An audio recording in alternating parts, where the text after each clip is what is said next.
Why American kids stop talking to their parents after turning 18. Shocking truth. Heartbreaking story. Most parents regret what nobody tells you. What nobody tells you about raising kids in America is this: the real separation doesn't happen when they leave home. It happens long before that, quietly, invisibly, emotionally.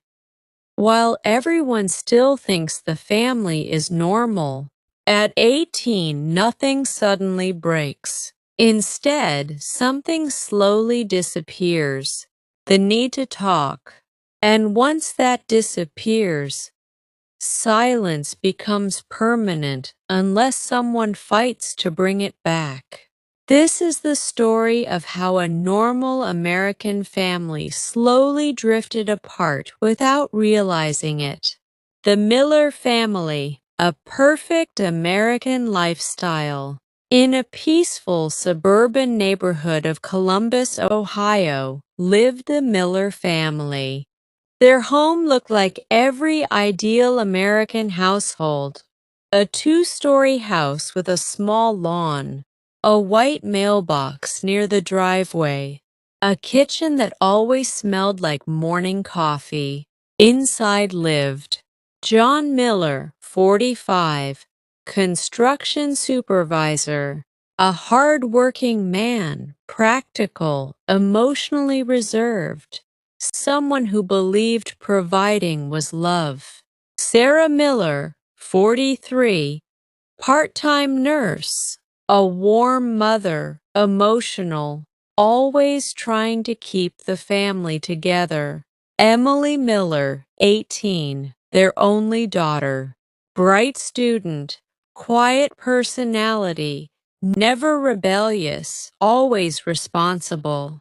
On the surface, they looked like a perfect family. But perfection often hides what is slowly breaking underneath. Childhood that felt safe.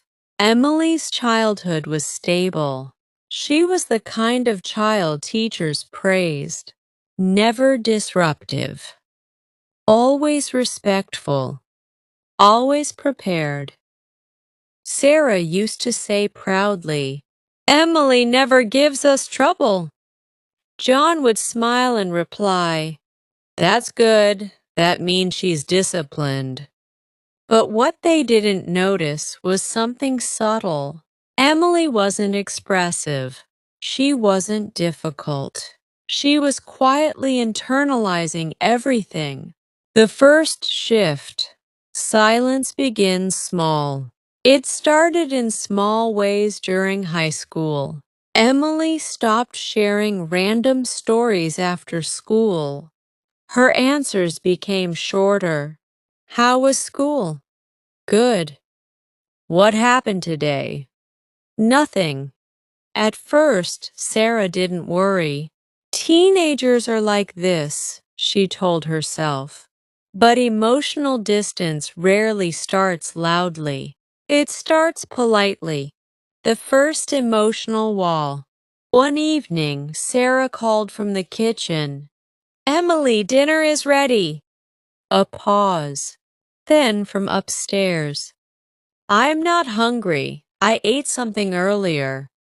That moment felt small, but Sarah stood still longer than usual, because something about the tone felt final. Not rude, not angry, just disconnected. The generation gap expands. John believed discipline meant children should respect parents without debate. Emily's generation believed respect means understanding each other equally. This difference was invisible, but powerful. Every conversation slowly turned into misinterpretation. What John saw as discipline, Emily felt as pressure. What Sarah saw as care, Emily felt as expectation. No one was wrong. but no one was aligned.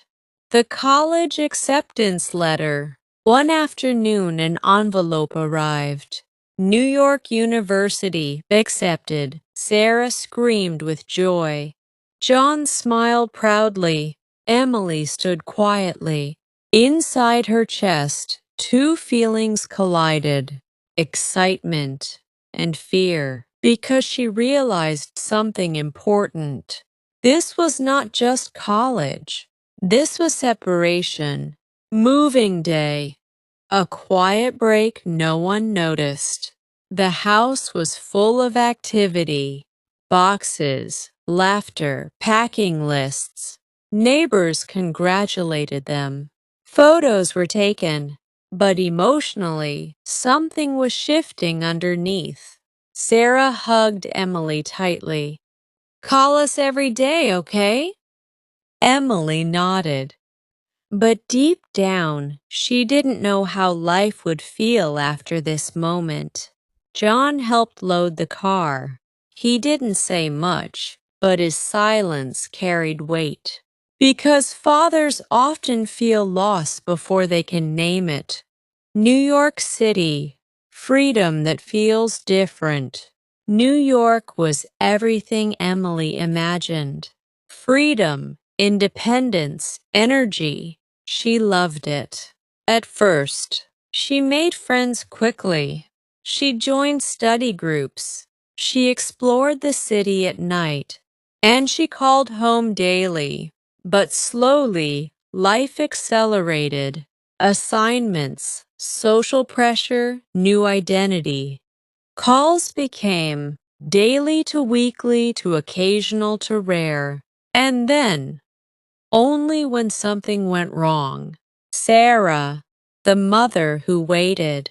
Sarah never complained, but she started noticing patterns. She checked her phone more than necessary. She waited near it during dinner. She smiled less when it didn't ring. Sometimes she whispered to herself, "She must be busy."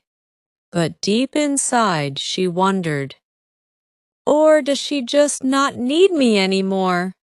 What college does to emotional identity. At university, Emily began changing internally, not because she forgot her family, but because she was forming a new identity. Her roommate Jessica influenced her thinking. You need boundaries with parents. You can't depend emotionally on them anymore. Emily started believing, maybe I should become more independent emotionally too. And independence slowly turned into distance. The first holiday return. When Emily returned for Thanksgiving, everything looked familiar. Same house, same kitchen, same furniture. But she didn't feel the same. She felt like a guest in her own childhood. Sarah tried to reconnect. Tell me everything about college. Emily smiled. It's good, busy. John asked, are you eating properly? Yeah, don't worry. Short answers. Careful tone. Invisible emotional wall. The night Sarah cried quietly. That night, Sarah stood in the kitchen alone. She looked at old photos. Emily as a child, smiling, holding drawings. And she whispered, when did I stop being the person she talks to?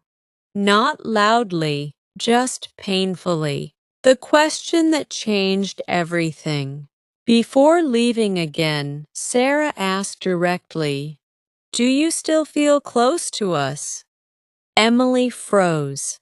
For a moment she considered lying.